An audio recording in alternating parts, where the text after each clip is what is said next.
Hola, soy Pablo da Silveira y les doy la bienvenida a la librería Linardi Rizzo, aquí en la Ciudad Vieja montevideana, para iniciar un diálogo sobre un tema apasionante que es el significado y la vigencia de José Pedro Varela, el reformador de la escuela uruguaya.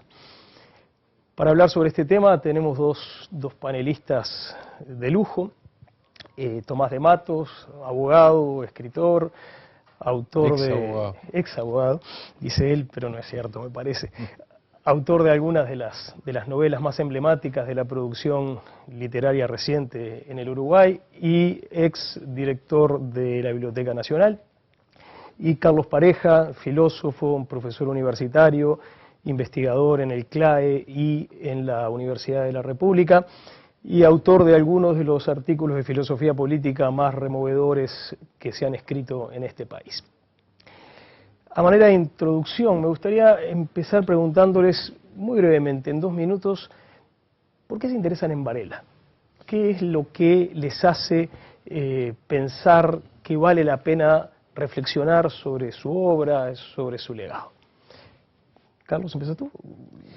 Bueno, yo no sé si sería el primero, me hubiera gustado que fuera Tomás, porque yo en realidad tengo que confesar que mi infinita ignorancia, es decir, yo creo que los uruguayos en realidad, yo creo que incluso hasta los maestros, los profesores, yo creo que tenemos poco conocimiento de Varela, me parece a mí, es algo así como una especie de legado consagrado y se festeja todo eso, pero mi impresión es que no se lo lee mucho.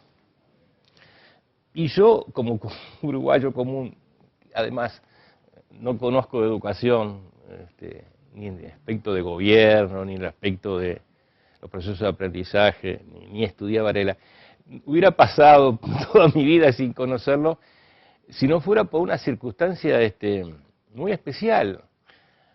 2 amigos míos, José Pedro Rila y Romeo Pérez, inventaron un ciclo sobre las grandes polémicas del Uruguay. Es una cosa muy interesante. A mí me hubiera gustado la polémica de Manuel Herrera y Oves con Bernardo Prudencio Ver. Es apasionante. Pero me tocó José Pedro Varela y Carlos María Ramírez. Y entonces yo tuve que leer la polémica, y bueno, tuve que leer la legislación escolar de educación del pueblo, y nunca más. Y yo quedé, debo confesar, lastrado por la polémica. Una polémica en la cual no se habla mucho de educación, porque en realidad Varela y Ramírez estaban perfectamente de acuerdo con respecto a la educación. Entonces, había una, digamos así, una parte que no tiene que ver tanto con el significado de Varela como educador, sino lo que podríamos llamar el mensaje político, ideológico. Enseguida volvemos a eso. De Varela. Tomás. A mí me pasa algo parecido a Carlos, es decir, yo formado en colegios católicos, de formación católica, yo respetaba a Varela, lamentaba de que todos los años a mi hijo, que fue a una escuela pública, se le infligía el 19 de marzo los mismos temas, Varela, laicismo, obligatoriedad, gratuidad, punto, y aparte, era siempre esos mismos temas, y para mí Varela era un gran desconocido. Estaba escribiendo una novela, mejor dicho, pensando en una novela, La Nueva Troya, sobre que es una especie de vidas, no en paralelo, sino en convergencia, con sus alejamientos, de Berro y Flores. Para mí el último oriental, Berro, y ya el primer definitivo y resignado uruguayo, Flores, ¿no? Y necesitaba, era Josefina Peguí la que iba a escribir, necesitaba alguien como que fuera el corresponsal, alguien que estuviera fuera del país. Y ahí, por esos golpes del destino y de la suerte, me encuentro con que José Pedro Varela, en el año en que matan al tío, estaba en Estados Unidos, y que era tío, porque no ni sabía José Pedro Varela, no sabía ni siquiera que fuera a ver. Y entonces, para encarnar más la novela, el personaje que iba a recibir las noticias de Josefina, empecé a leerlo.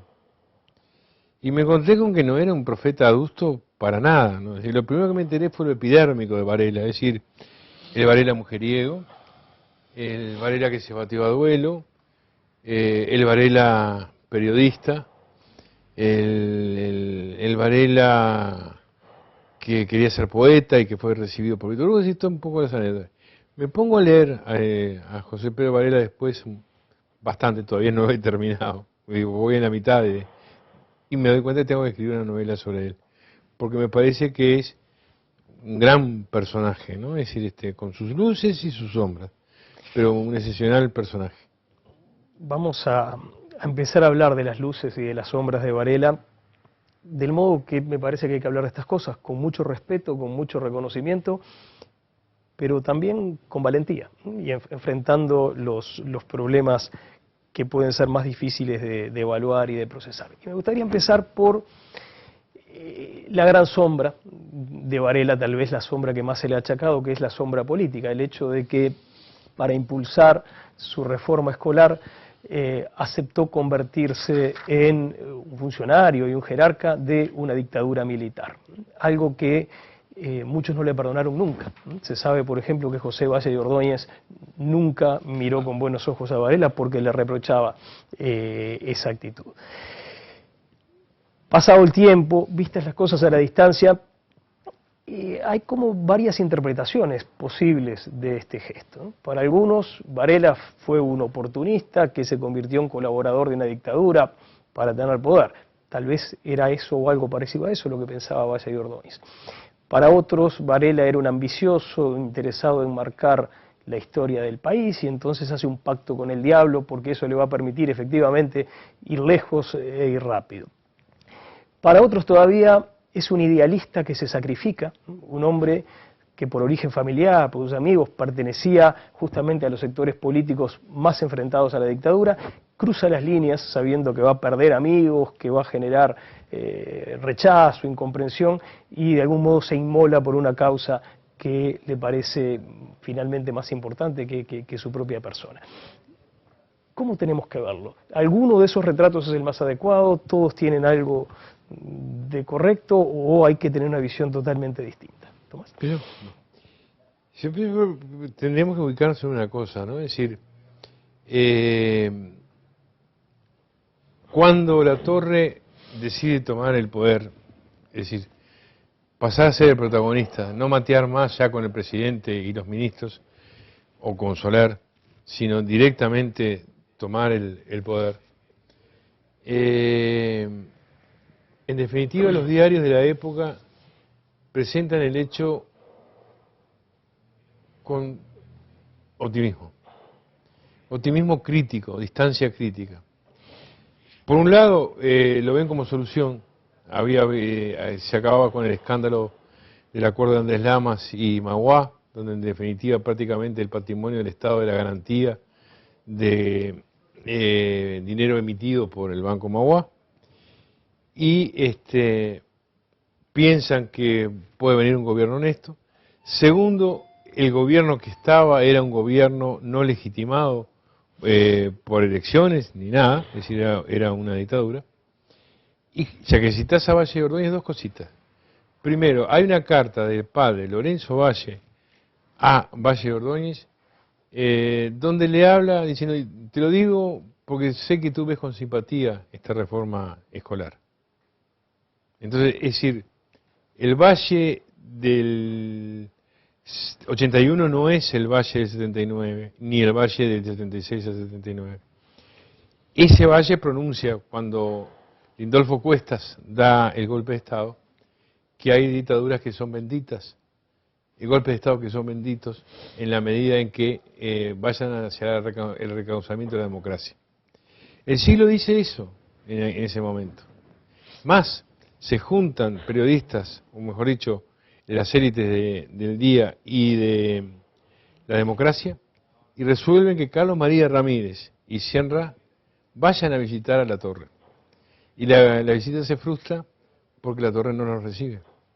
Habiendo aceptado inicialmente, después le da, en esa característica que tenía, no lo recibe. Ahora, por lo tanto, en aquel momento, la aceptación del cargo no era una cuestión tan escandalosa, como sí lo fue después el mantenimiento cuando comenzaron los crímenes de la Torre. Hubo quienes habían aceptado cargos y renunciaron. Varela no renuncia a ese cargo. Por otro lado, Varela, al comienzo, lo inicial de él es no aceptar el cargo.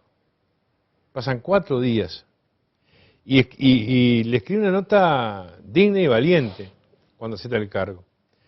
La nota se la dirige al ministro de Gobierno, porque era él que le había hecho el ofrecimiento, pero en definitiva es también una advertencia, una puesta en firme frente a la Torre. He recibido la nota de Vuestra Excelencia, dice el 27 de marzo de 76, por la que se sirve comunicarme que por decreto del 23 del corriente he sido nombrado miembro de la Comisión Extraordinaria Administrativa encargada de los cometidos de la Junta.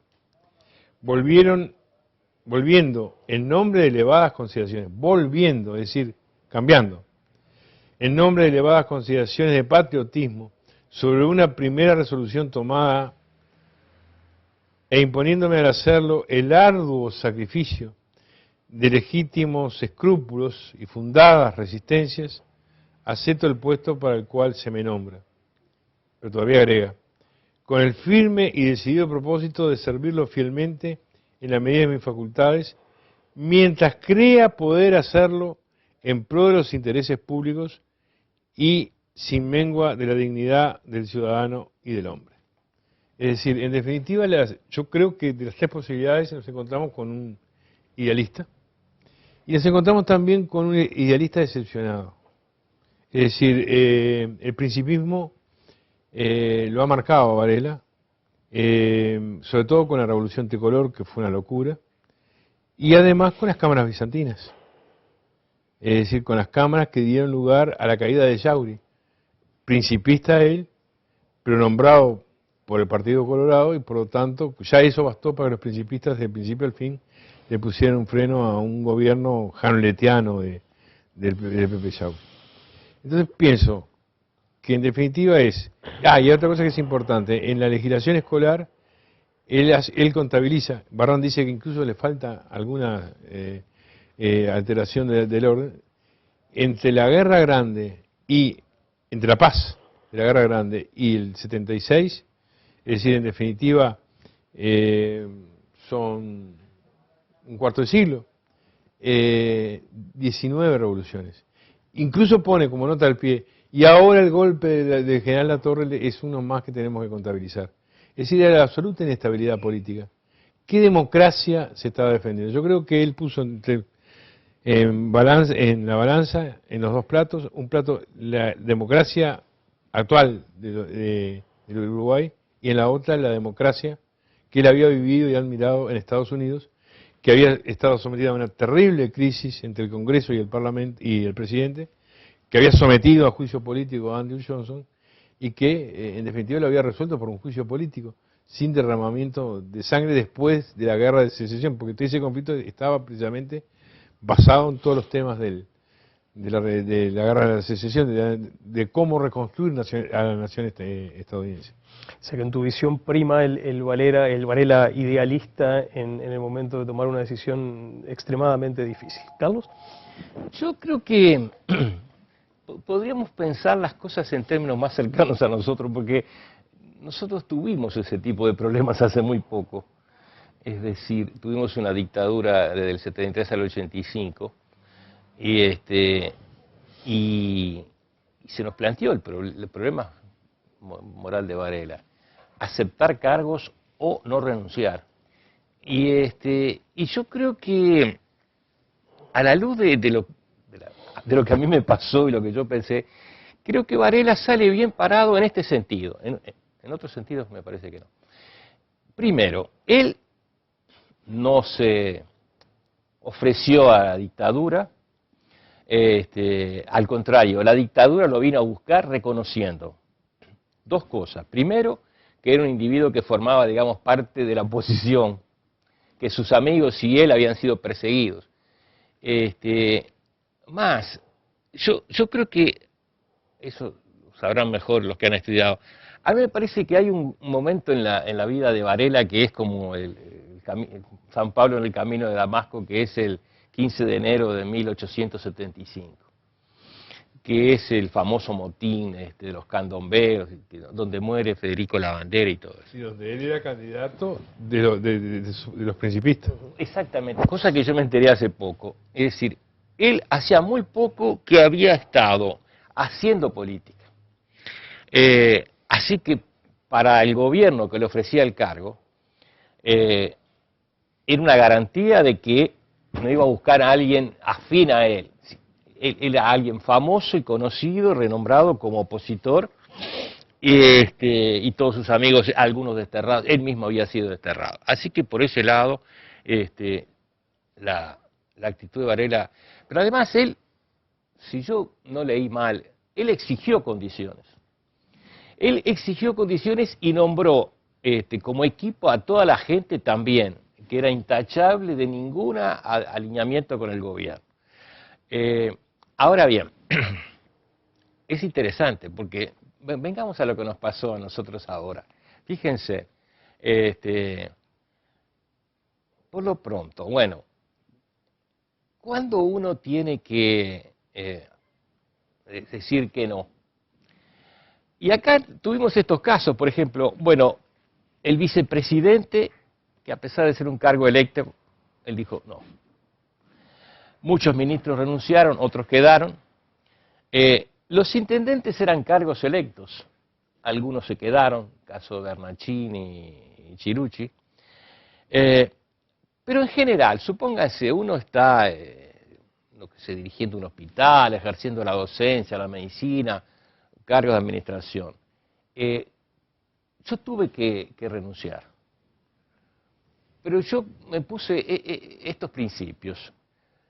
Uno, si no está obligado a avalar y darle legitimidad al régimen, o ser coautor o cómplice de violaciones y atropellos, uno no está obligado a renunciar.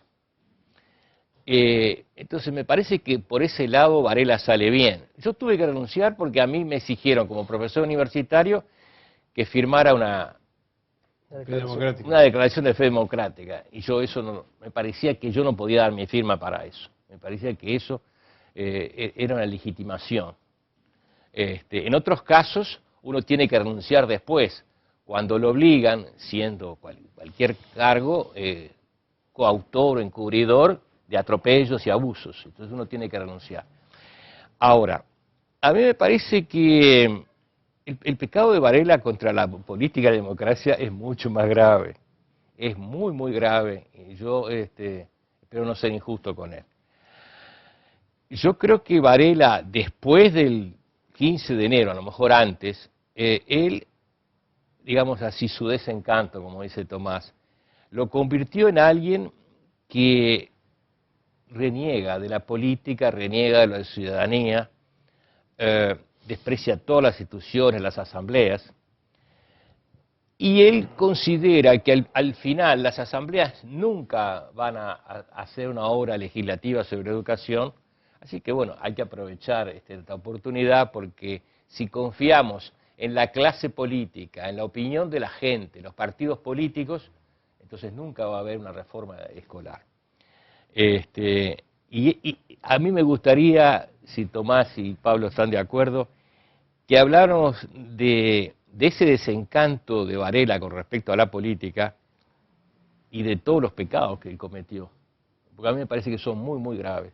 Es decir, si uno lee las cosas que él dice sobre las instituciones republicanas y el papel que cumplen esas instituciones en el progreso de los pueblos, es nulo.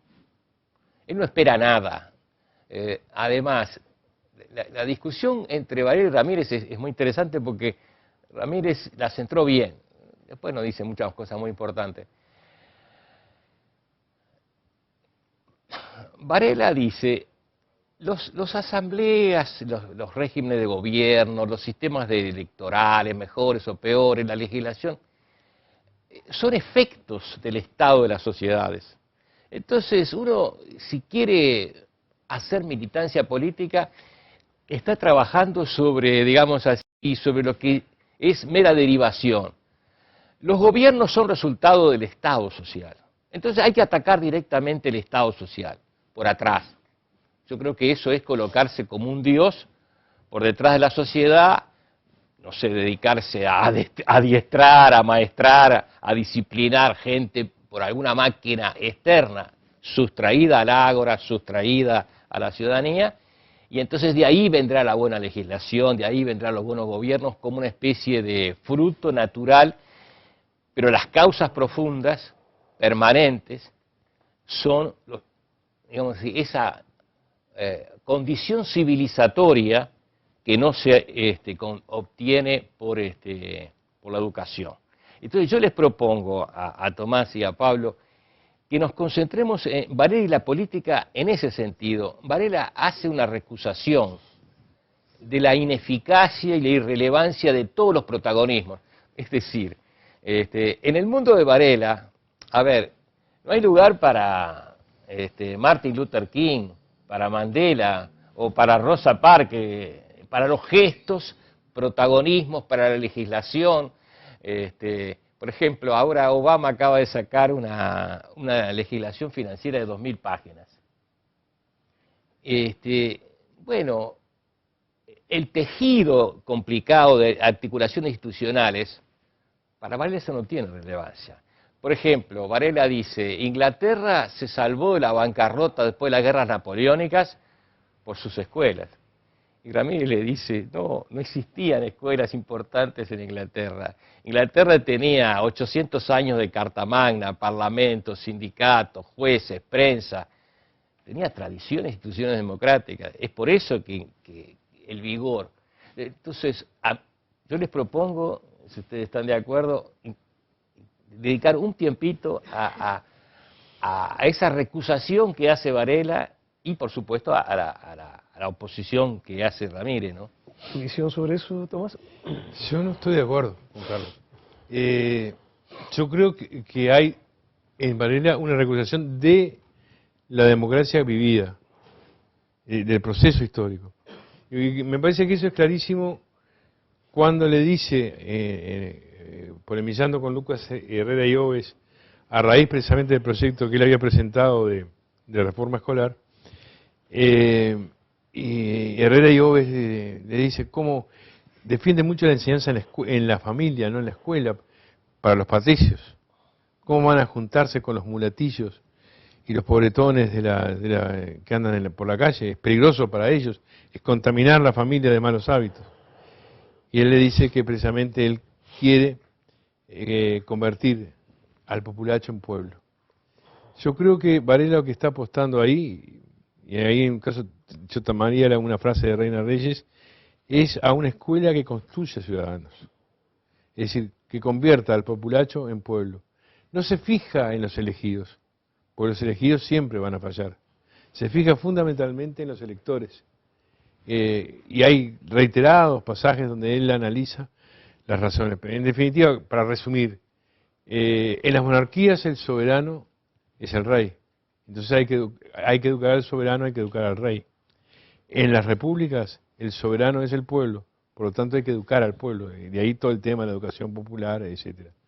Es decir, yo no pienso que políticamente sea antidemocrático, sino que es profundamente democrático, que va más arrado. Por un pasaje que cuando hablemos de la valoración quisiera citarlo, él habla de que le da en Varela a la reforma escolar un tinte económico y social que no tuvo en otros lados. Yo creo que se está pensando fundamentalmente en el otro lado del charco. ¿Una breve respuesta a esto, Carlos? Sí, no se tendría que ser tan breve. Porque Vamos a hacer un esfuerzo. Hacemos un esfuerzo. Porque son dos cosas, me parece. Ahora Tomás añade una segunda parte. Tomás, está las cosas que él dice sobre la democracia y el papel de los partidos políticos y todo eso, ¿no? Bueno, que su racismo, etcétera. Pero después está la apuesta de Varela a la construcción de la democracia a través de la educación. Y yo me voy a referir a este punto, pero a mí me gustaría, queda pendiente el otro, es decir, discutir con Varela acerca de su concepción de qué cosas hacen que las sociedades, unas tengan trayectorias distintas que otras. Digo, ¿por qué ciertos países tienen tradiciones democráticas más vigorosas que otras? La explicación de Varela es por su estado social, por la educación o lo que sea. Yo creo que es al revés, y esa es una discusión que nos debemos. Es decir, me parece a mí que la democracia se construye a través de instituciones, no es algo así como aprendizaje individual, es decir, cada uno aprende, entonces, por ejemplo, se porta bien después. La criminalidad, el delito organizado no se combaten a través de aprendizaje individual, y la democracia se practica colectivamente, haciendo compromisos, cumpliendo, la gente gana confianza, autoridad, se siente respetada, etc. Entonces uno llega, por ejemplo, llega un extranjero que vivió en un régimen dictatorial, se mete en un país donde las cosas funcionan bien, y el tipo a los 2 días no fue a la escuela, no fue nada, pará, acá las cosas funcionan bien. Ese es un asunto. Ahora, yo creo que la educación y la democracia, ahí hay un problema muy grave, porque la educación es muy peligrosa para la democracia. Bueno, yo creo que primero no se puede crear democracia en un ámbito, como dice Ana Arendt, privado, donde además hay una asimetría.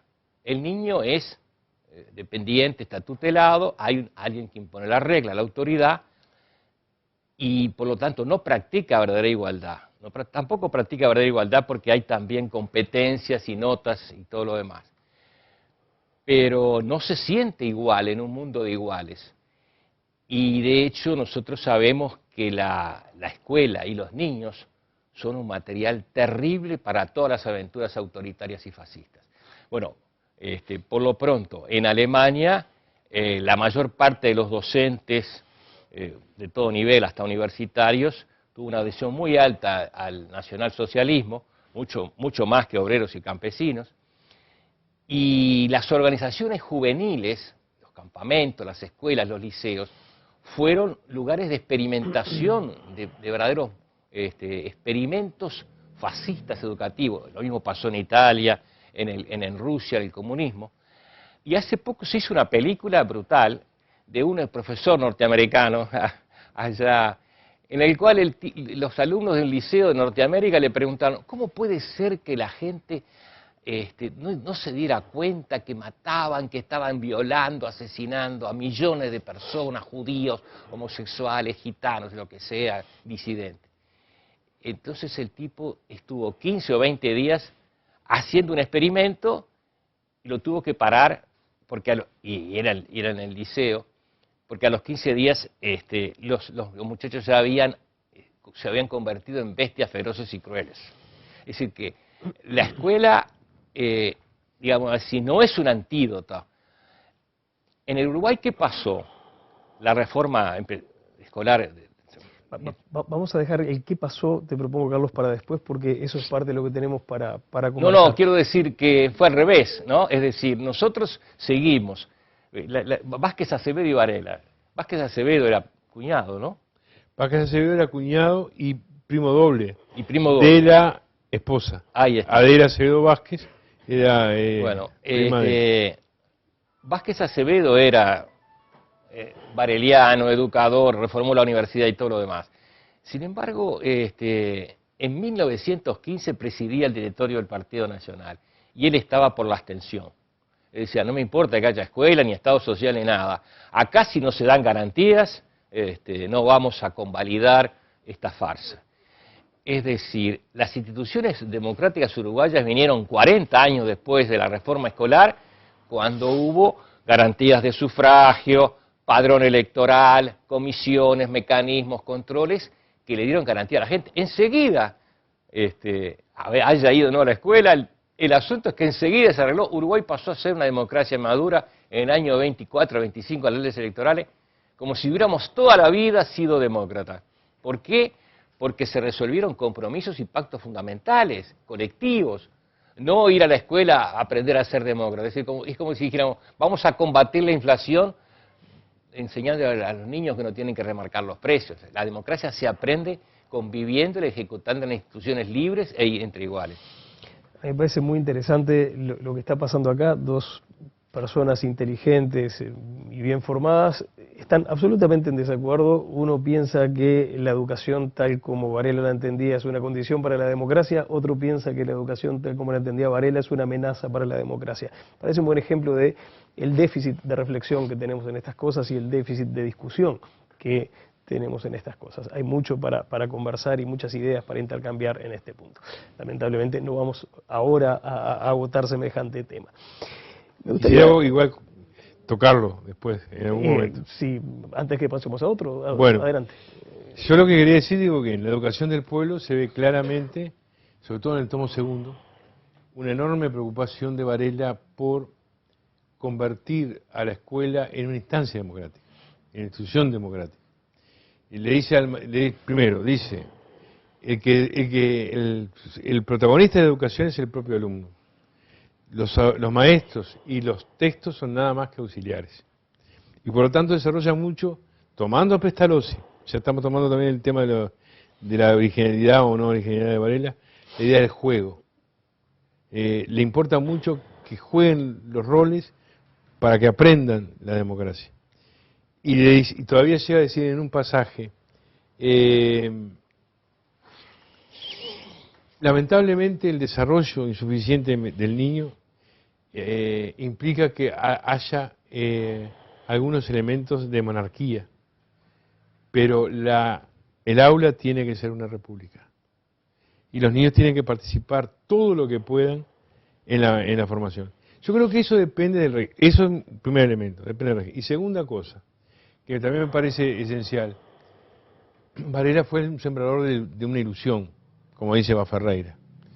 Después vamos a ver hasta qué punto logró cosas, sino la guerra del 4, la guerra de la Revolución de Saravia, por ejemplo, o todos los problemas que hubieron antes, demuestran de que la democracia a los 20 años tras funcionando la escuela no marcaba. Yo creo que en definitiva el tema es un tema de dos puntas, de macroacción estatal y de microacción en las aulas escolares, liceales, etcétera. Es decir, no depende solo de... Pero lo que quería marcar es que la concepción del maestro de Varela no era nada autoritaria. Más, en el prefacio a la Enciclopedia de la Educación, que fue un fracaso, porque no tuvo la respuesta del público necesaria. No había gente que leyera esos tomos, esos motetos de 300 páginas. Pero ahí estaba lo mejor de la pedagogía del momento, e incluso él marca en el prefacio claramente de que él no quiere publicar solo textos que defiendan las definiciones pedagógicas de la reforma, sino que enseñen absolutamente todas para que se elijan. Y además en una forma tal que el padre pueda leer. Es decir, no es una enciclopedia dedicada exclusivamente al maestro, sino también al padre, ¿no? Es decir, yo en ese sentido participo con Carlos en la idea de que se necesita fundamentalmente una acción exterior, y ahí los partidos políticos son sembradores de democracia. Pero también pienso que una experiencia democrática, donde se procure la igualdad de la moña azul y la túnica blanca, que me parece que es un emblema, digo, también de alguna manera que ocultar las diferencias sociales que da el atuendo. Darle a los niños los cuadernos y los libros que necesitan para estudiar. Crear bibliotecas populares, ¿no? Es decir, que sirvan no solo para los niños, sino que sirvan para todo el control. Darle participación a los padres que le negó el gobierno, porque él tenía en el proyecto una participación decisiva a los padres, lo cual tal vez fue bueno que se le negara en ese momento, porque Ramírez mismo le decía que había una contradicción entre el estado de atraso que él denunciaba y confiarle a esos atrasados un lugar de participación. Creo que había que ir como progresivamente en eso.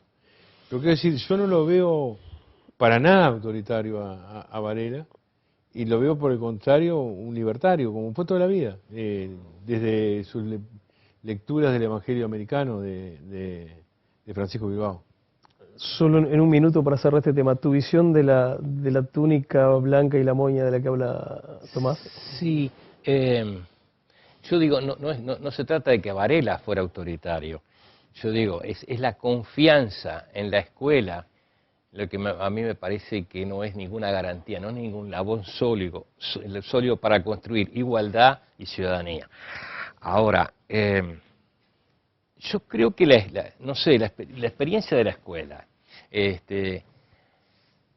creo que la experiencia de la escuela es una experiencia profundamente asimétrica entre los niños y entre el maestro y los niños, y esa la culpa no la tiene Varela. Yo creo que hubiera sido bueno que los vecinos administraran, porque no se olviden que administraban los recursos y se creaban comisiones distritales y todo eso. A mí me parece que esa es la parte mejor de Varela, porque los hacía, y ahí habla muy bien Varela, hacerlos responsables, involucrarlos en la causa de la escuela pública. ¿Y la educación? ¿Y de la escuela? Bueno, eso es... hay que ver, a mí me parece que Varela, digamos así, estrechó el asunto y convirtió la causa de la educación del pueblo en la enseñanza pública. No, pero la biblioteca era también otra... Está bien, pero yo creo que a mí esa parte me parece maravillosa, porque el tipo habla y dice, la única forma en que la causa de la educación prenda es que los propios usuarios de la misma se conviertan en gestores, si no, bueno, es un asunto del gobierno. Y a mí me parece que estaba copiando el modelo norteamericano, que tiene una cantidad de defectos. Pero yo creo que eso me parece ahí que Varela sigue el modelo norteamericano. Sí, lo sigue, sí, pero...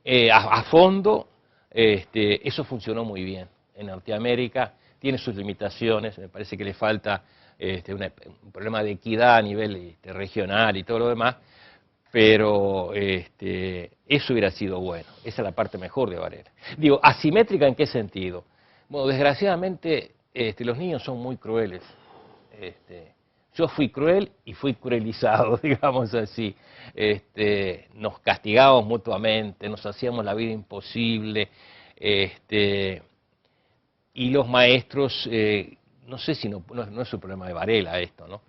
Pero creo que el único lugar donde uno siente que puede, justamente porque eso es un ámbito privado, las empresas, las familias, las congregaciones, las academias, son ámbitos privados donde hay jerarquía. Y ahí están las notas y todo lo demás. El único lugar donde somos iguales es frente a los derechos, frente a las instituciones, cuando hay que votar y todo ese tipo, en un tribunal. En todo lo demás somos desiguales.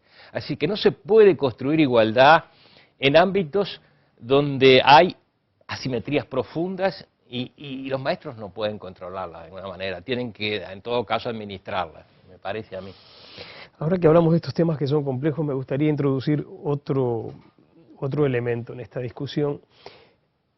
Varela fue evidentemente un hombre de acción, fue un hombre que consiguió en muy poco tiempo cambiar de manera muy profunda el paisaje educativo del Uruguay. 43 meses, estando un año enfermo, habiendo tenido un accidente que le costó un ojo y que por lo tanto estuvo 2 o 3 meses también mal, y además ha estado un tiempo nada más que como un cargo de dirección en Montevideo, no fue de entrada inspector nacional. Bueno, todo esto confirma. Quise decir una cosa a favor de Varela, pensando en lo que dice Tomás, yo creo que Varela dio un mensaje de apertura igualadora con ese asunto de la enciclopedia. Porque ¿cuál es el mensaje de Varela? Que yo creo que tiene sus limitaciones, pero me parece que es poderoso. Es el mensaje de la enciclopedia. Varela soñaba hacer una enciclopedia. Y estoy pensando en la enciclopedia original, la del siglo XVIII. ¿Cuál es el mensaje? Yo creo que ese es el gran mensaje de Varela y, bueno, de todos los educadores, ¿no? Miren, un hombre puede hacer cualquier cosa y los conocimientos que necesita se pueden aprender.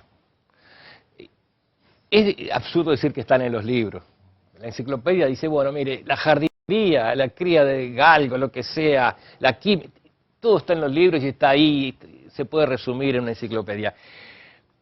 Pero no nos olvidemos que en 1870 gran parte de las actividades y las profesiones eran secretos arcanos. Y entonces decirle a un individuo, mira, vos naciste en ser fraile muerto, pero podés ser ingeniero espacial en Houston, porque la escuela te va a dar el acceso al mundo y a los caminos que permiten hacer cualquier cosa. No hay ningún misterio, está todo conocible. La escuela, ese me parece que sí es un mensaje democrático. Creo que no es tan así, creo que en realidad hay mucho más barreras, que la educación no vence. Pero yo creo que Varela quería destapar, digamos así, los secretos de las profesiones y decir, miren, se puede aprender. Usted no tiene por qué haber nacido hijo de médico, ni en ser herrero o tambero para aprender. Todo se puede conocer, todo se puede... Totalmente de acuerdo, pero digo, no creo que haya sido el único aporte amortizador en cuanto a materia de educación, como dijiste en determinado momento. Sí, yo creo que ese es el más importante. El resto me parece que son sospechosos, ¿no? Estamos de acuerdo entonces, para volver al punto anterior, en que Varela fue un hombre de acción. Fue también un hombre de pensamiento. Y ahí las visiones de nuevo están repartidas, ¿no? Hay quienes lo ven más bien como un hombre de acción que se informó, viajó, leyó, recogió ideas y lo que hizo fue ponerlas en práctica. Y hay quienes dicen, aparte de haber sido un hombre de acción, en las páginas escritas por Varela hay una sabiduría profunda propia de quien es además un hombre de pensamiento. Y esto plantea una pregunta interesante, que es la pregunta sobre la originalidad de Varela. ¿Qué tan original fue en sus planteos acerca de la educación en general y de la reforma escolar en particular? Esta es una pregunta que incluso tiene aristas polémicas y complicadas, y quisiera mencionar una de esas que creo que andan por ahí y vale la pena conversarlas de manera muy explícita. Hace ya algunos años, en 1989, el padre Juan Villegas, que fue un distinguido historiador de la educación en Uruguay, mostró con documentos a la mano que una parte importante de la educación del pueblo de Varela es casi una transcripción textual de un libro de un señor que se llamaba Ira Mayhew, que era un educador de Michigan, que no pasó a la historia, pero que dejó un libro que se llamaba justamente Educación Popular. Y es un poco impresionante ver el libro de Villegas, donde él pone en una columna el texto original en inglés de este señor, en otra columna largos párrafos de la educación del pueblo de Varela, que son una traducción casi literal, sin citas, y una tercera columna donde aparecen los agregados, digamos, las partes, los fragmentos o los párrafos que Varela incorporaba y que claramente son aporte de Varela. Bueno, y hay una discusión acerca de esto. ¿Es lícito? ¿No es lícito?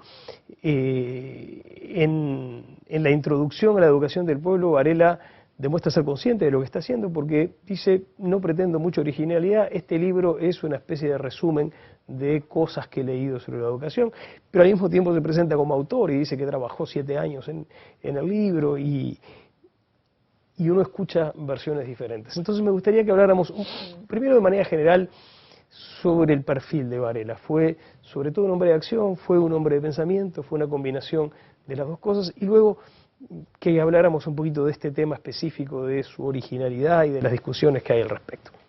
Yo lo que pienso es que Varela es un hombre de acción y un hombre de pensamiento, y además es un hombre de pensamiento propio, de libre pensar, pero además abierto como pantopos, como decía Sófocles, todos poros, abierto a todo lo que a él le importa.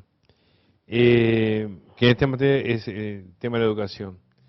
Debemos pensar además que a los 22 años él toma, por influjo de Sarmiento concretamente, la idea de que puede él dedicarse a la educación. Porque él decía, sí, es importante la educación, pero no que él fuera educador y mucho menos propulsor de la educación.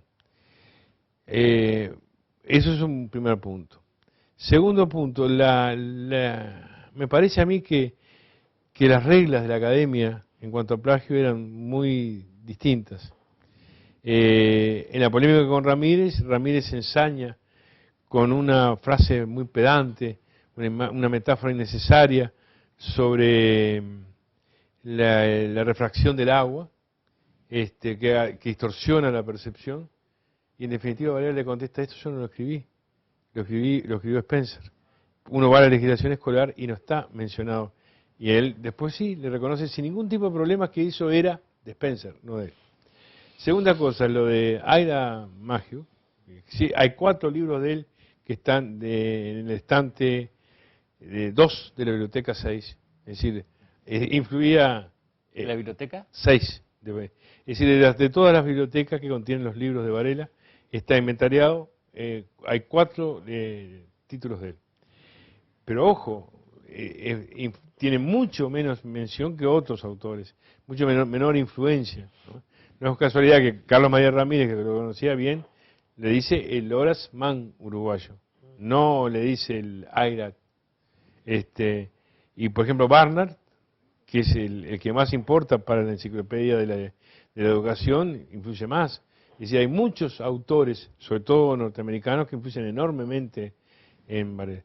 Por lo tanto, digo, yo leí el libro de Juan Villegas, y es un folleto, está ahí, ¿no? Es decir, de ese tamaño, donde hay análisis pormenorizados, pero que no marcan más que en determinados fragmentos la influencia en esos fragmentos la influencia de Magius, que son en el tema concretamente de la relación que hay entre la democracia y entre la educación y la felicidad, y la democracia y la felicidad pública. Pero en todo el resto de la educación del pueblo, por supuesto, podemos, si hiciéramos un trabajo de ese tipo, encontraríamos, pero a veces citados por él, pero si no, encontraríamos la influencia de otros muchos autores. Es decir, porque me parece que la característica de él es un documento de trabajo que devino libro. Tú lo has dicho, pues le encargaron en la Asociación de Amigos de la Educación Popular que escribiera un libro. Más, le encargaron una comisión y él, en definitiva, tomó en el hombro dice que los demás abandonaron, más o menos. Los demás abandonaron y él terminó haciendo eso, que era en definitiva un documento interno, como un informe que puede hacer un abogado para una empresa, un informe largo, donde obviamente va a haber doctrina citada o no citada de acuerdo precisamente a los procedimientos, largamente, ¿no? Es decir, para mí me parece que es una tarea vana esa de cuando él de entrada dice de que él está influido por sus lecturas. Más, y cuando le escribe a Sarmiento tratando de entusiasmarlo con la enciclopedia de la educación, dice, he leído, vuelve a esa misma insistencia. Dice en la introducción, Tomás, es así que la educación del pueblo no es más que un resumen de los libros que he leído con respecto a educación, escogiendo de entre ellos lo que con arreglo a mi criterio propio y a mis propias observaciones he creído más exacto y más conveniente. Y este libro es una demostración para un autor en particular de esto que acaba de decir Varela. Muy bien. ¿Carlos? Sí, yo le daría vuelta al tema. A ver, él confesó no ser original. Es decir, que me parece que por ese lado no se sentía. Ahora, yo lo que digo es, en realidad, yo creo que le tenía miedo a la originalidad. A ver, la idea para Varela es que la ciencia y la razón y el método es algo así como dos cosas primero. Como una acumulación trabajosa, seria, se van observando los hechos, entonces pues se llega a formulaciones legaliformes, eso queda al final en una especie de conocimiento enciclopédico, y la originalidad es el romanticismo. La originalidad es la pasión individual, los candomberos y los cuchilleros y todo eso. Yo creo que en el mundo de Varela no hay lugar ni para controversias ni para debates. Y el paso sereno de la ciencia y la razón, lo único que encuentran como obstáculo, y vuelvo a mi tema que es el que me interesa más, es el primitivismo, el salvajismo, la ignorancia, los vicios, digamos así. Es decir, que la ciencia, yo creo que estaba profundamente equivocado, avanza sin debates, no tiene saltos, no tiene revisiones, sino que combate simplemente contra la falta de disciplina, la falta de orden. En algún momento dice, bueno, digo, eso quita lugar en la ciencia, pero también en el ágora, a la diversidad y a la pluralidad. En algún momento dice, si hay sufragio universal, tiene que haber una conciencia universal. Y él se quiso instalar en una región en la cual, neutra, imparcial, donde no influyeran los partidos políticos y los sentimientos individuales. Digamos así, que él podría decir a cualquier acusación, yo no quiero que haya originalidad. La originalidad es justamente el salvajismo, esa gente sin memoria, que sale por exabruptos, por pasiones irredentas. En cambio, en la verdadero trabajo de la razón no hay originalidad. Hay una memoria continua que se acumula y que anda ordenadamente. Es decir, yo creo que el mundo de Varela es un mundo, a mi juicio, pesadillesco. No puede haber originalidad porque él desconfía.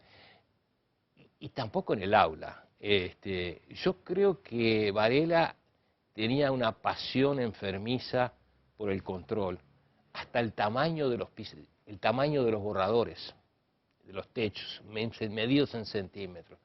Era un individuo que apostó al método y al orden y a la razón esa disciplinada, pacífica, serena, y todo lo que se oponía era, todo lo que él temía y al cual se oponía, estaba condenado de antemano porque era lo primitivo y lo salvaje, sin orden y sin método. Entonces a mí me parece que Varela no solo no era original, le temía la originalidad, la consideraba la fuente del desorden que había en Latinoamérica. Que los países civilizados son países tranquilos, que las cosas maduran lentamente, sin héroes, sin Galileo, sin cosas así, que hay conflicto y nada por el estilo. Los países serenos avanzan como los suizos a lo largo de siglos, una especie de por una ley de civilización que justamente no tiene que haber ni controversias ni surgimiento de momentos originales, digamos así. ¿Comentarios sobre esto, Tomás? No, sí, hay una cosa que estoy de acuerdo, que es obviamente la importancia del orden y del método, ¿no? Pero no estoy de acuerdo con que le tema la originalidad. Digo, para mí, la enciclopedia de la educación, con la publicación de la diversidad de escuelas, es el más claro ejemplo de que él no cree en una unanimidad de la ciencia, sino que cree en un espejo de múltiples variantes y concepciones pedagógicas. Pero además, yo quisiera marcar la terrible polémica que tuvo con un personaje que a mí francamente no me gusta, debe ser de los que más antipatía le tengo, Francisco Berra, atacante de Artigas y también atacante de Varela. Y era dormir con el enemigo, porque Francisco Berra estaba dentro de la asociación. En determinado momento, cuando piensan de que se deben formar los institutos normales, 1879, año en que ya Varela para escribir tenía que acostarse sobre una alfombra y apoyar la izquierda para oprimir el estómago de tal manera que no le doliere y escribir con la otra. Están discutiendo de los institutos normales. Y allí entonces empieza una discusión que me hace acordar la de Goethe y de Schiller. Es decir, Berra dice, hay que hacer una ciencia pedagógica y hay que enseñar una pedagogía. Es decir, tenemos que formular una sola. Y Varela se niega terminantemente a eso.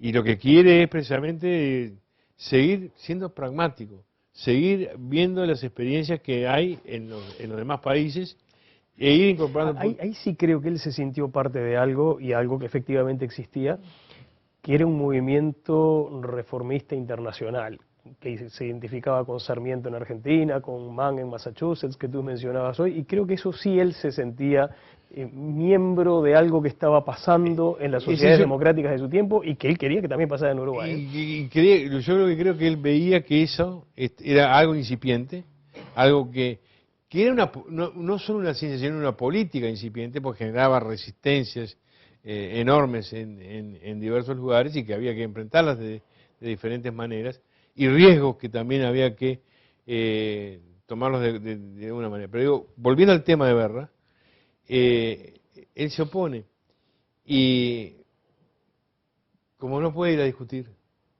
manda a Emilio Romero. Emilio Romero es el que discute por él. Y terminan perdiendo por un voto. Es decir, que Varela muere sabiendo que muere joven y que porque recién ha empezado el proceso. Muere sabiendo que en el Parlamento se le está promoviendo una ley que quiere desbaratar la reforma escolar. Y todavía muere sabiendo que en el propio seno de la sociedad se está haciendo algo que niega por completo la orientación que él tenía, que era abierta, que era de ir sacando de aquí y de allá, como hizo la educación del pueblo, como hizo la educación popular, seleccionando lo mejor, como incluso él mismo lo dice en el texto que acaba de leer Pablo. Entonces, yo por lo tanto no estoy de acuerdo. Yo creo que era original, no tanto en la construcción, porque yo creo que era humilde. Él no se creía, creo que pagaba tributo a ser un pedagogista tardío, pedagogista como decían ellos en aquella época, un pedagogista tardío. Y lo que era, él aplicaba lo ajeno, lo de las naciones más avanzadas. Pero él trataba de ahí cribar cuál era lo mejor, y buscaba su síntesis. Hay un detalle que tampoco se conoce mucho. Antes de la formación de Elvio Fernández, él tenía una escuela privada en su casa, con los hijos de sus sobrinos, con los hijos de sus amigos, y experimentaba lo que leía. Yo lo veo, además digo, un discípulo de Bilbao, por más que fue un poco al final apartado del racionalismo de Bilbao y de sus creencias sustitutivas de la religión, y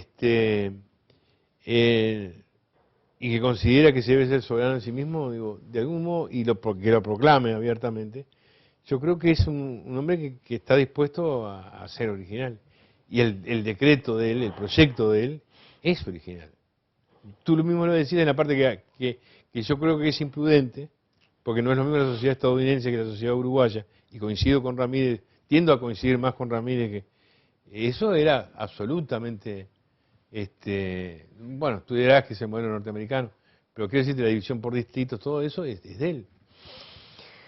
Sí, a ver, en ese momento, en ese momento la voz que se oponía a Varela era la de Francisco Bauzá. Y hay dos discusiones, digamos así. ¿Qué pasó con la enseñanza pública? Y si de alguna manera el legado de Varela no significó que en nuestro país haya una especie de algo así como Antel de la enseñanza en el cual hay una especie de posición dominante de la enseñanza pública uniformizadora. Esto que estás introduciendo no, pero es el tema al que ya me gustaría ir pasando porque se nos termina el tiempo. Y la pregunta es exactamente, refiere a lo que tú acabas de decir. ¿Cuál es, a casi un siglo y medio de su muerte, el legado de Varela? ¿Qué podemos decir que dejó de más definitivo, de más impactante sobre la historia del Uruguay, sobre el comportamiento de la sociedad uruguaya? Sea en clave positiva o en clave negativa, eso es una elección de ustedes, pero ¿qué dirían ustedes que es lo principal que Varela dejó. ¿Seguís, Carlos? Tranquilo. Bueno, yo quisiera primero decir las cosas buenas. A mí me parece que Varela, así, vamos a tener que más de 5 minutos, ¿no? Aunque con interrupción. A mí me parece que Varela, ese asunto de la Asociación de Amigos de la Educación del Pueblo, que existe todavía, ¿no? A mí me parece que es una experiencia interesantísima. Acá tenés 2 miembros. No, yo no soy miembro. ¿Vos no sos miembro? Yo pensaba que sí. No, pero a mí me parece... me tratan como miembro muchas veces, pero... Honoris causa. Entonces Varela fue militante, alma mater de eso que existe todavía, y quizás el destino de esa cosa actualmente, su bajo perfil, su lugar poco relevante, nos explique cuál es el legado de Varela. En segundo lugar, yo creo que Varela fue decisivo en el sentido de comprometer recursos públicos para asegurar un suministro de un paquete escolar a la gente. Es decir, que fue un compromiso de la ciudadanía, que la gente tuviera que tener acceso a posibilidades de formación. Creo además que él tenía 2 o 3 cosas buenas también. Bueno, la parte enciclopédica, que me parece que esa... Creo que además Varela efectivamente se entusiasmaba con lo que hay de espontáneo en el niño, con lo que hay de iniciación al mundo. Yo creo que tenía verdadera esperanza de que eso, y respeto por la individualidad de los niños. Y creo que fue muy importante en consagrar el papel de la mujer en la escuela. Me parece que hay muchas páginas de Varela sobre que la mujer podía ser una forma de una profesión muy noble para la mujer, sobre todo por las pocas posibilidades laborales que tenía la mujer. Ahora, creo que, primero, construyó una escuela contra el agro y contra los partidos políticos. Y eso es una herencia brutal que ahora, 125 años después, la estamos pagando terriblemente. Porque la sustrajo a la ciudadanía, a los partidos políticos, y ahora actualmente es un monstruo incontrolable, que no rinde cuentas. Después vuelvo sobre esto. Además, creo que, digamos así, en ese sentido la hizo la diomizó por Adión, ¿no? La entregó a una corporación y actualmente los partidos políticos no tienen nada que decir, no saben qué decir, no le pueden pedir cuentas y todavía arriba hay una estrecha y muy, yo diría, perversa asociación entre que la política se mete por debajo de esa supuesta neutralidad de la autonomía de los entes educativos, ¿no? Bueno, ese es un punto. El segundo punto es con respecto a la antelización de la educación pública, de la enseñanza pública uruguaya. Lo que le reprochaba a Francisco Bauzá era que al ofrecer al 85-90% un paquete de educación pública gratuita, lo que, digamos así, que es un paquete al cual los otros tenían que plegarse, porque para poder dar títulos de acreditación escolar tenían que aceptar los programas y los exámenes y el control de la enseñanza pública. Eso me parece a mí que debilitó lo que en otros países existe. Tradiciones educativas distintas, proyectos educativos distintos, que vienen por muchos lados. Por ejemplo, dentro del catolicismo existen la tradición salesiana, jesuita, yo qué sé ahora el Opus Dei, ¿no? Tradiciones, pero también protestantes, que podía ser la tradición, que en otros países hay un debate educativo porque, digamos así, el cliente y el ofertante de recursos y ofertas de entrenamientos debate en el sentido de que no, yo soy de Piaget, yo soy de Pestalozzi, yo soy de esto, yo soy de lo que sea. Es decir, es un público, un ofertante que está obligado a perfilar su producto, no meramente decir, bueno, yo enseño para los niños de 8 a tantos años. No, pero un momentito, yo enseño así, así. Es decir, ofertantes diferenciados, responsables de convencer a la gente y obligados a decir, mire, yo tengo esto, y es diferente a que aquello. Y un público que sepa, es decir, así como por ejemplo uno compra un coche, una heladera, uno dice, no, pero mire, las japonesas son mejor, o esta marca, lo que sea. Es decir, un público ilustrado que sepa diferenciar. Yo creo que en Uruguay no existe ese debate. Creo que tampoco existe en materia de fútbol. No tenemos un espectro de escuelas futbolísticas que digan. Entonces, no sabemos de eso. Entonces, somos un público cautivo, mal informado, porque carece de diversidad de ofertas. Es decir, es un mercado no contestable, que no tiene ese intercambio de señales que hace que la gente diferencie, sea crítica y reciba señales, etc. Entonces, primero me parece que son esas dos cosas. Tengo alguna más, pero me gustaría... Tu visión del legado de Varela, Tomás. Bueno, digo, hay dos por los lados. Primera cosa que me parece muy injusto, Carlos, cuando dice que eso es Varela. Es verdad, no es de todo, es legado de Varela. No es legado de Varela. Es decir, a mi juicio, tendríamos que entrar a charlar largo y tendido de eso.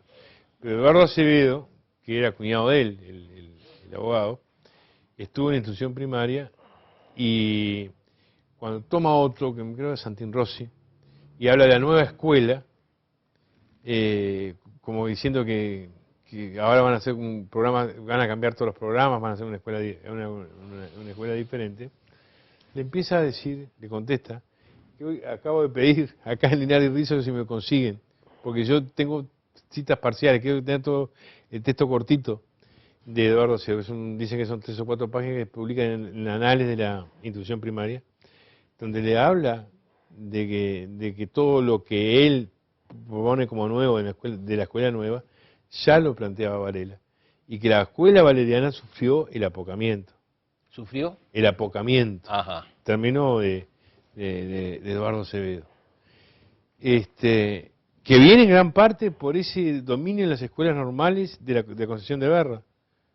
Es decir, de una pedagogía, esta es la ciencia pedagógica, esta es la ciencia que avanza, mansamente, como decís tú, indiscutidamente, sin discusión, esto es, y eso fue lo que se aplicó. En los institutos normales comienza el apocamiento y que le da razón al Varela agonizante, que se oponía precisamente a eso. Es decir, O sea, Tomás, tu visión sería que la educación uruguaya es menos vareliana de lo que estamos acostumbrados a pensar. Exactamente.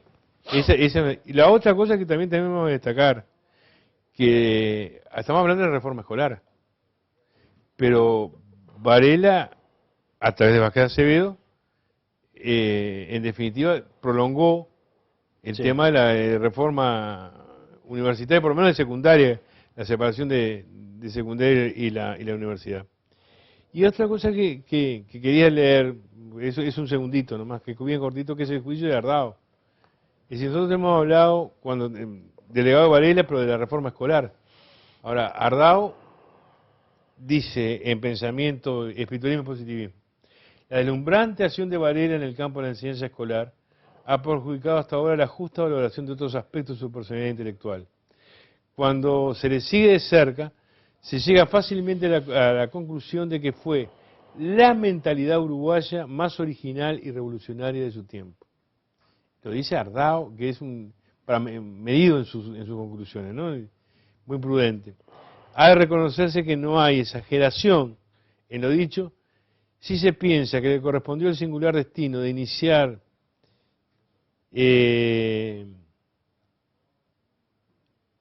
todas las grandes corrientes espirituales, en persona, todas las grandes corrientes espirituales de renovación que tuvieron lugar en el país en la segunda mitad del siglo XX.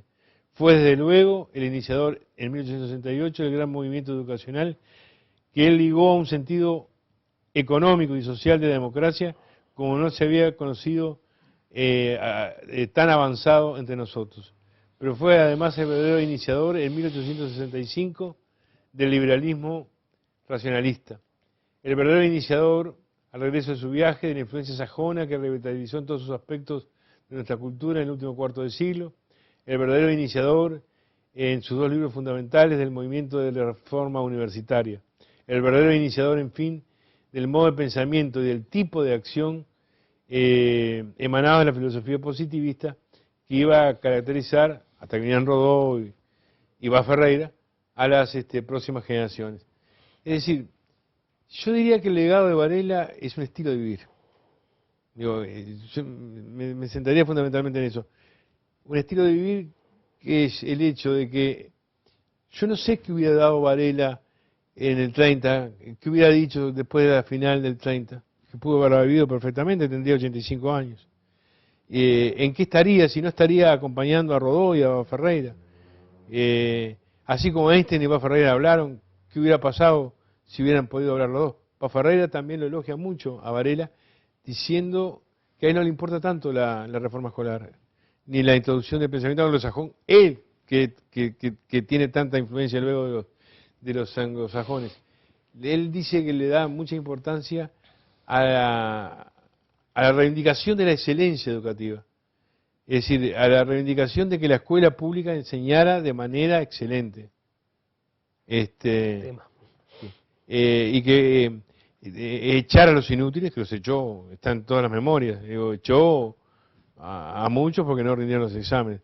Exigiera exámenes y que luego bregara tanto por la formación pedagógica de maestros y de padres, que creo que es un aspecto además que nuestra enseñanza ha olvidado. Es decir, el hecho de plegar al padre al proceso educativo y a la participación educativa. Yo creo que por ahí va en gran parte el legado valeriano. Además es gracioso, por ejemplo, te dicen que es racista, te dicen que es machista. Y fue machista y fue racista. Pero terminó siendo el primer varón en Uruguay que en enero del 69, cuando regresó del viaje, pronunció un discurso a favor del sufragio femenino. Y luego, en la educación del pueblo encontramos cantidad de reivindicaciones de la mujer, no solo en el hecho de que se llame la maestra, sino que además en la dirección de las comisiones escolares. En las comisiones escolares de todo, ¿no? Es decir, fue un gran feminista, pero no lo fue al principio. Es decir, él iba evolucionando constantemente. Fue un hombre que se educó a sí mismo, y él decía que la educación era la educación de sí mismo, y él se autoeducó a sí mismo. Y de una manera informal, porque ya no era curricular, era autodidacta. De ahí también la importancia enorme que él le daba, y la asociación le daba a las bibliotecas. Digo, se creaba eternamente, por ejemplo, en Nueva Palmira, que fue la primera interior, la escuela y la biblioteca. Hoy día la biblioteca popular más antigua del Uruguay es la Julián Laguna, puesta en nombre del fundador palmirense, que es en definitiva un valeriano que había en Carmelo, sin embargo lo funda en Nueva Palmira. Un último minuto para cada uno, Carlos. Sí, a mí me parece que la distinción de Tomás entre Varela y su legado es pertinente, ¿no? Ahora, lo que pasa es que a mí me parece que era muy difícil que, dado el mensaje y el marco en que se situó Varela, no terminara en eso. Es decir, no había ninguna defensa. Primero porque todo lo que dije acerca de la sustracción de la enseñanza a los partidos políticos y a la ciudadanía y al ágora. Y después porque justamente no había forma de que el recurso público que se le daba a la educación permitiera solventar la diversidad.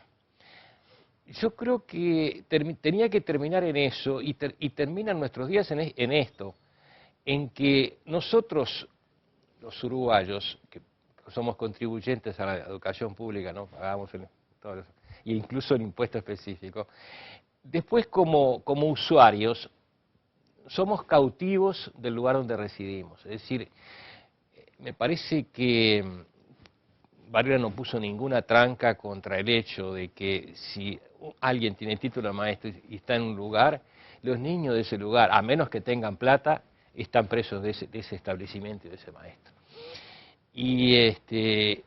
Mientras ese maestro mantenga su nivel. ¿Cómo? Mientras ese maestro mantenga su nivel, apruebe las inspecciones, etc. Sí, pero todavía con esto, que me parece que, porque hay dos cosas, digamos así, que Varela confiaba. Una era que, a ver, siguiendo tu razonamiento, eso hace que, por ejemplo, los maestros eligen los lugares y entonces se da el caso de que los maestros con mejor puntaje y pueden elegir los lugares terminan enseñando a los niños en hogares con contexto más favorable. Y en cambio, los con menos puntaje y menos capacidad pedagógica terminan enseñando para los niños de contexto social y familiar más desfavorable. Lo cual, como han demostrado recientemente, por ejemplo, en la facultad donde yo trabajo, hace que la escuela pública, aún dentro de ella, amplíe la brecha educativa. Es decir, que una de las cosas que se podía pensar, esperar de la enseñanza, que por lo menos contribuyera a nivelar, al contrario, la agrava. Y sobre todo me parece a mí que el legado de Varela, y otra vez, no tanto culpa de Varela, sino de que era inevitable que yo creo que sí, que no, por más que él hiciera y siguiera viviendo hasta el 30, digamos así, eso era una máquina antiomizada y antelizada que se iba a tragar todo y creara falsas expectativas. Me parece a mí que hoy en día seguimos creyendo, y creo que sin fundamento, que la inversión en educación genera directamente mayor productividad y además genera mayor distribución de riqueza y de ingresos. Y yo creo que no es así, que no hay ningún encadenamiento específico entre el nivel de instrucción de los individuos y la productividad de un país, ni el esquema de distribución de riqueza e ingresos de un país. Y eso, digamos así, tal como lo pensó Varela, no tenía armas para impedir que eso terminara en esa degeneración. De nuestros días, porque seguimos pensando eso. Tenemos que terminar, pero una sola cosa. Yo pienso que, por esa concesión que veíamos en la discusión con Berra, que eso lo hubiera seguido reformando. Y no podemos olvidarnos de que fueron 43 meses y que en definitiva los sucesores de Varela, así se llamen su hermano, probablemente no fueron dignos o no tuvieron el vuelo pragmático y práctico que tenía Varela. Yo por eso abogo por leer, tú decías, nadie lee a Varela. Sí. Digo, la educación del pueblo, sea un plagio, o por el contrario, sea una síntesis muy creativa de lo mejor que hasta el momento él había aprendido, es un libro formidable. A mí me hace gracia porque una maestra, por ejemplo, puede estar haciendo una cosa y dice que lo hizo Pestalozzi, lo hizo de acuerdo porque leyó Pestalozzi. Y en definitiva sí, es cierto, pero Varela también se lo decía.